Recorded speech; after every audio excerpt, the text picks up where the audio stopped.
মাল্টিপ্লেক্সারে যেটা হয়, just 4x1 marks দেখাচ্ছিলাম। এটা যা হবে যে এখানে ইনপুট আছে 4টা, এত ধরলাম ABCD, আগে A1 A2 এভাবে ধরেছিলাম, একভাবে ধরলেই হবে, এটা সমস্যা নেই। দুটো সুইচ আছে, নাম দিলাম S1 S0, এটা হলো X।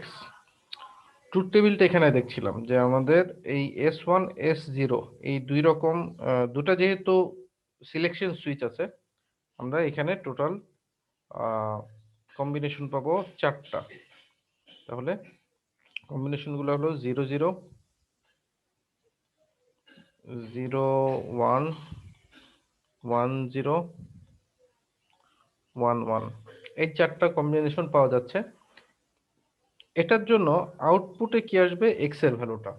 আচ্ছা, এটাই হলো বোঝাটা ইম্পর্টেন্ট, সেটা হলো মাল্টিপ্লেক্সারের ক্ষেত্রে মাল্টিপ্লেক্সারকে সংক্ষেপে MUX মার্কস দিয়েও প্রকাশ করা হয়। সো এটাই হলো একটা 4x1 মার্কস বা 4x1 মাল্টিপ্লেক্সার।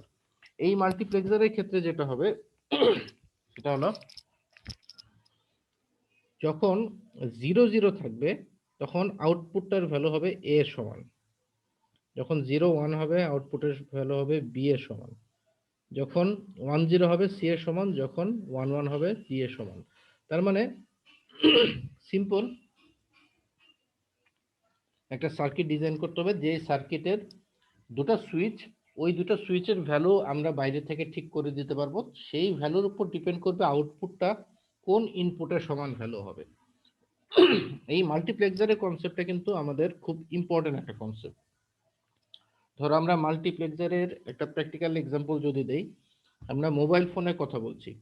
মোবাইল ফোনে আমরা সাধারণত জানি যে একটা বিটিএস থেকে, ধরো যে তোমাদের কাছে যে ফোনটা আছে সেই ফোনে কোনো একটা কারোর সাথে ফোনে কলে কথা বলছো, তাহলে আসলে এটা কি হচ্ছে যে তোমার কথাটা বিটিএস পর্যন্ত যাচ্ছে, আবার বিটিএস থেকেও সিগন্যালটা তোমার ফোন পর্যন্ত আসছে। পরের অংশ নিয়ে আর আমার চিন্তা করার দরকার নেই, আপাতত বিটিএস থেকে ফোন, এই লিঙ্কটুকু চিন্তা করো। এই জায়গাটাতে কিন্তু চ্যানেল কয়টা থাকবে তার একটা নির্দিষ্ট সংখ্যা থাকে। সাধারণত 128 বা 256 চ্যানেলের ফোন বাংলাদেশে ইউজ করা হয়। তার মানে বিটিএস থেকে তোমার ফোন পর্যন্ত আসার 256টা রাস্তা আছে, বা 256 জন এটা প্যারালালি ইউজ করতে পারবে একটা বিটিএস এর আন্ডারে একসাথে। যদি 256 জায়গায় 257 জন হয়ে যায় তাহলে কিন্তু এই একজন লাস্টের যে আছে সে কানেকশন পাবে না, তখন নেটওয়ার্ক বিজি থাকবে বা যাই হোক। তাহলে এই যে 256 জন ইউজারকে একটা সিঙ্গেল চ্যানেলের ভেতর দিয়ে পাস করানো হচ্ছে, 256 জনের যেই ইনফরমেশন বা যে সিগন্যাল, সেটাকে একটা চ্যানেল দিয়ে পাঠানো হবে।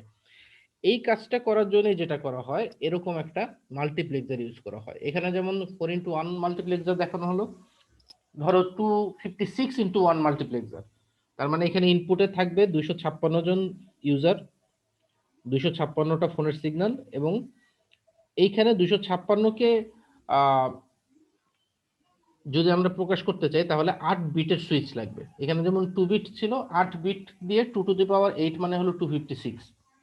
তাহলে 8 বিটের একটা সুইচ যদি থাকে, সেই 8 বিটের সুইচের ভ্যালুটা কন্টিনিউয়াসলি চেঞ্জ হতে থাকবে, একবার 00000000, আরেকবার 00000001, এইভাবে একদম 0 থেকে 256 পর্যন্ত কন্টিনিউয়াসলি চেঞ্জ হতে থাকবে এস এস এর ভ্যালুটা সুইচ। তার উপর ডিপেন্ড করে আউটপুট বা চ্যানেলে আসলে কোন ইউজারের ইনফরমেশনটা ঢুকবে সেটা ঠিক হবে। ধরো 00 হলে এক এক নাম্বার ইউজারের ভ্যালুটা হলো, যখন সুইচের ভ্যালু 1 হচ্ছে তখন 2 নাম্বার ইউজারেরটা গেল, যখন 3 হচ্ছে তখন 3 নাম্বার ইউজারেরটা গেল। তার মানে কি একটা সিম্পল একটা চ্যানেল দিয়ে 256 জন ইউজারের ডেটা বা ইনফরমেশন কন্টিনিউয়াসলি যাচ্ছে, একবার যাচ্ছে তারপর আবার অফ হয়ে যাচ্ছে, আবার যাচ্ছে অফ হয়ে যাচ্ছে। এই কাজটা কিন্তু মাল্টিপ্লেক্সার দিয়ে রেগুলার করা হয় আমাদের মোবাইল ফোনের কলের ক্ষেত্রে।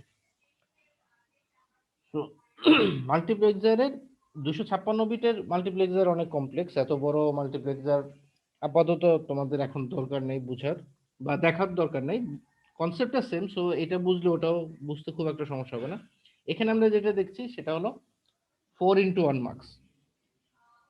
এখানে 2x1 মার্কসও হতে পারতো। 2x1 মার্কস মানে হলো এরকম, জাস্ট ইনপুট থাকবে দুটা এবি, আউটপুট আছে একটা, এবং দুই ইনপুটকে অ্যাকোমোডেট করার জন্য 1 বিটের সুইচ হলেই চলে। যে 1 বিটের সুইচ, এটা ভ্যালু 0 হলে একটাই আউটপুটে যাবে, 1 হলে আরেকটা আউটপুটে যাবে। তো এই হলো আমাদের মাল্টিপ্লেক্সারের একদম বেসিক কাজ।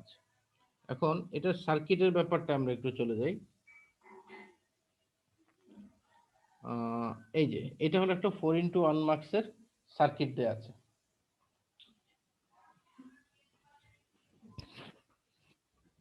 4x1 মার্কসের সার্কিটটা এখানে দেওয়া আছে। আমরা এই জায়গার সার্কিটটা তো তোমাদের কাছে আমি স্লাইড যখন দিয়ে দিব তখন তোমাদের কাছে থাকবেই। আমরা এক কাজ করি, ডিএসসিএস সফটওয়্যার দিয়ে এই সার্কিটটা একবার ডিজাইন করে দেখি।